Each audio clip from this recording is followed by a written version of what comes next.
What do you know about marketing in real estate that every business owner should be doing regardless of where they're at? I think the biggest one is footprint. People need to know what you're doing. People need to remember you. So if your cousin tomorrow, Steve, is moving to Las Vegas from New York, and let's say Gavri, I mean, you're obviously using Gavri Group for the rest of your life in Las Vegas. But now that's on the podcast, I'm stuck in it now. But okay, so you don't, and actually we have a really fun, interesting story. You guys bought our house, our original house that we remodeled. Yeah. And we didn't know each other. I saw you on the Ring camera and I was like, those look like really nice people, but I can't intervene because they have a realtor and that's it. Yeah. And it ended up being a really, really funny funky transaction. transaction. I would say very funky, you know. And it's really funny because I think your realtor that you used at the time really put a divide. Like we had children the exact same age. Yeah. We could have been friends years ago when this transaction happened, right? But I don't know where I was going with that. What was the question? Well, we were coming at it from the context. Marketing. Yeah. So your cousin moves from New York in 3 months from now. You're on social media, and most of your social media is probably what you're interested in, right? Yeah. Political, blah, blah, blah. But you see some Gavri Group stuff, and let's say you didn't even use us. Yeah. Oh, I know these. I can refer you to a realtor. I see their stuff, right? Yeah. So it's just being center, like we need to be out there. The footprint has to be out there so that you remember us. That's just one thing. Yeah. Also value add.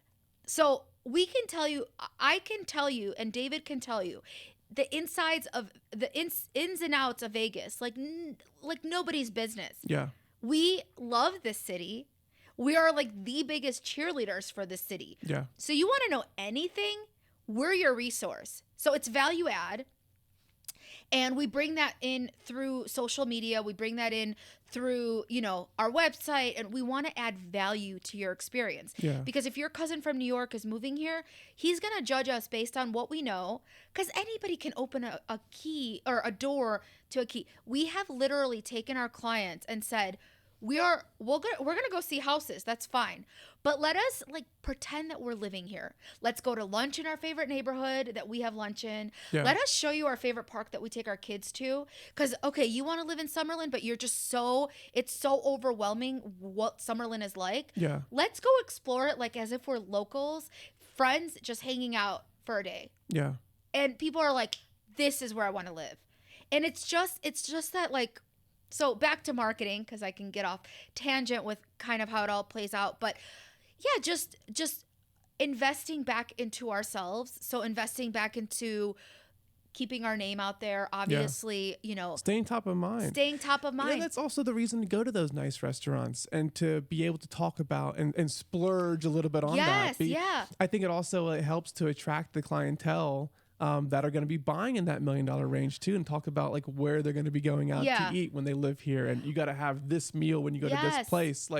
That stuff works, I think, on people to be really real. But I want to hone in on that first thing you said about the footprint and being top of mind and creating content so that you're there. Because a lot of content creators, I think, get kind of bored with their content first, long before their audience does. Yeah. I've seen it when I'm making content for the e-com space. Mm-hmm. I'm like, man, this is boring. But the stuff that I'm really excited about is so complex in that level that it doesn't really reach a wide audience. Sure. And so you get bored with it first. But one thing you guys do a really good job is that staying present, staying top of mind, and keeping that content out there. Alive, you know? Is that a strategy that you learned from that top Las Vegas real estate agent?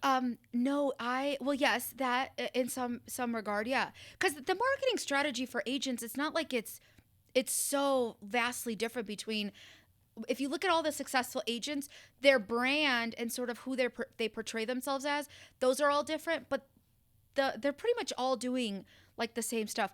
We fell in love with Vegas first, just fell in love with the lifestyle here. Yeah. Then we started telling people how much we love Vegas. Then we started reiterating how much we love Vegas. And then it just became our brand. We have a podcast called Vegas Faces. Yep. And, I don't get to be as heavily involved in that because I'm on mom duty when David's shooting half the time. And, you know, like, I'm sure your wife would love to be here right now, sitting with us talking, but this is the easy job. You know, chasing 2 toddlers around is no fun. just making sure that these toddlers are, you know, cared for day in and day out. Yeah. You know, it's tough. But at the end of the day, the strategy behind the footprint is believe in what, if you really love it. Because I swear, if it was another city and we got into real estate and it was a city I didn't love, I'd say let me go back to my corporate life, because I don't love some cities the way that I love Vegas. I literally live and breathe the lifestyle here and how much I love it. I literally, when I'm talking to people and they're like, yeah, Vegas is, I'm over it, blah blah blah, I like lose interest in them, because I'm like, you're not gonna rub off on me, because I love Vegas. See, Vegas for you and someone not liking it is like someone talking about politics. You know, like what I don't care who you voted for, but if you don't love Vegas, like we are not working together. Okay. And you know what's funny, and because I'm such a people person, and because that like shapes my entire personality, and because I connect with so many people, a lot of people will ask like, well, what if you don't connect to somebody? And you know what? That's okay too. Like, it doesn't happen that often, but there are crappy people in this world. There really are. There's a few.